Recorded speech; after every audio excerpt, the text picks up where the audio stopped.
Renewed clashes. A year of unrest continues. Manipur, a state in northeast India, is grappling with renewed ethnic violence. In recent weeks, clashes erupted again between the Meitei and Kuki communities. This latest outbreak is a stark reminder of the deep-seated tensions plaguing the region for over a year. The violence has resulted in fatalities, injuries, and widespread fear. The conflict traces its roots back several decades. At its core are disputes over land, resources, and political power. The Meiteis, predominantly Hindu, are the majority group in the Imphal Valley. The Kukis, largely Christian, reside mainly in the surrounding hills. The recent clashes were sparked by a court ruling. The ruling mandates the sharing of economic benefits with the Meiteis. This decision ignited long-simmering resentments, leading to the current violence. The situation remains volatile, with both communities on edge.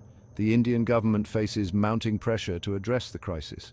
Finding a peaceful resolution is crucial to prevent further bloodshed and suffering. However, achieving lasting peace will require addressing the complex historical grievances at the heart of the conflict. Historical grievances, the roots of the conflict. The Meitei and Kuki communities have a long history of mistrust and animosity. The conflict is rooted in historical grievances and a struggle for power and resources. The Meiteis, who ruled the Manipur kingdom for centuries, are seen by some Kukis as oppressors. The British colonial period exacerbated tensions. The British implemented policies that favored the Kukis, creating resentment among the Meiteis. After India's independence, the situation remained complex. The two communities continued to compete for land, resources, and political influence.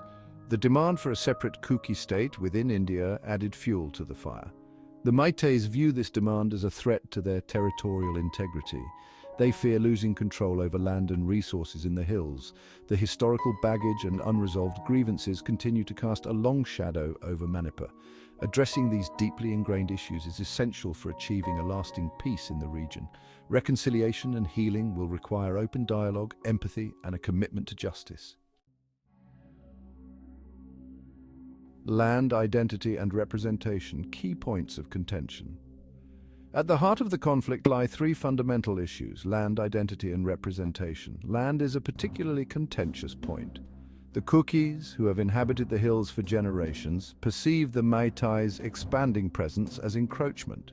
The Meiteis, on the other hand, view themselves as rightful inhabitants of the entire state.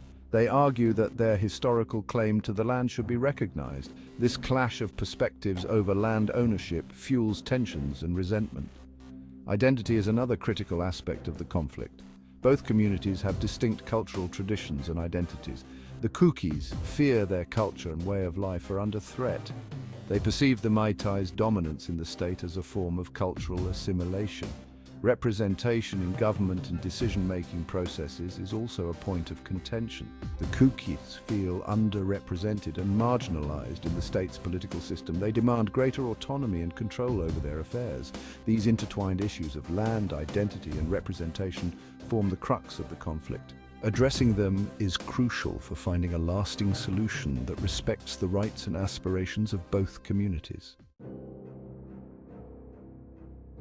Section 4. The role of armed groups and security forces.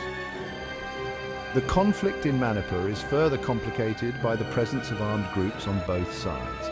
These groups often operate with impunity, exacerbating the violence and hindering peace efforts. The Meitei and Kuki communities each have their own armed militias. These militias engage in targeted attacks, kidnappings, and extortion. Their presence creates a climate of fear and instability, making it dangerous for civilians to go about their daily lives. The Indian government has deployed security forces to the region to maintain order and quell the violence. However, the presence of security forces has also been met with criticism. Human rights groups have accused the security forces of human rights abuses, including extrajudicial killings and torture.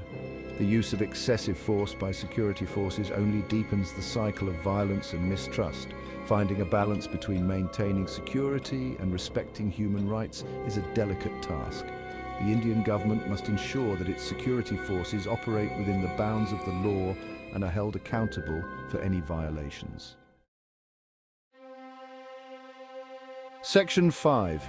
A humanitarian crisis, the devastating impact on communities. The ongoing violence has had a devastating impact on communities in Manipur. Thousands of people have been displaced from their homes, seeking refuge in makeshift camps. These camps often lack basic amenities like clean water, sanitation, and healthcare. The violence has disrupted livelihoods, leaving many struggling to provide for their families. Farmers have been unable to tend to their fields, businesses have been forced to close, and essential services have been disrupted. The conflict has taken a heavy toll on the mental health of the people. Trauma, fear, and uncertainty have become a part of daily life. Children have been particularly affected, with many witnessing horrific acts of violence. The long-term psychological impact of the conflict on individuals and communities should not be underestimated. Addressing the humanitarian crisis requires a multi-pronged approach.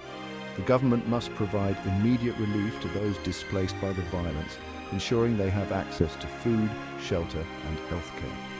It is also crucial to address the long-term needs of affected communities, including psychosocial support and livelihood restoration. Section 6. The Rohingya factor, adding fuel to the fire. Adding another layer of complexity to the situation in Manipur is the presence of Rohingya refugees from neighboring Myanmar. The Rohingya, a Muslim minority group, have faced persecution and violence in Myanmar, forcing many to flee their homes. Some Rohingya refugees have sought refuge in India, including Manipur. Their presence has sparked tensions with local communities who view them as competitors for resources and jobs. The Indian government has taken a hard line on illegal immigration. It has deported some Rohingya refugees back to Myanmar, drawing criticism from human rights groups. The Rohingya issue highlights the challenges faced by India in balancing its security concerns with its humanitarian obligations. The situation in Manipur is a stark reminder of the human cost of conflict and displacement. It underscores the urgent need for peaceful solutions that address the root causes of violence and protect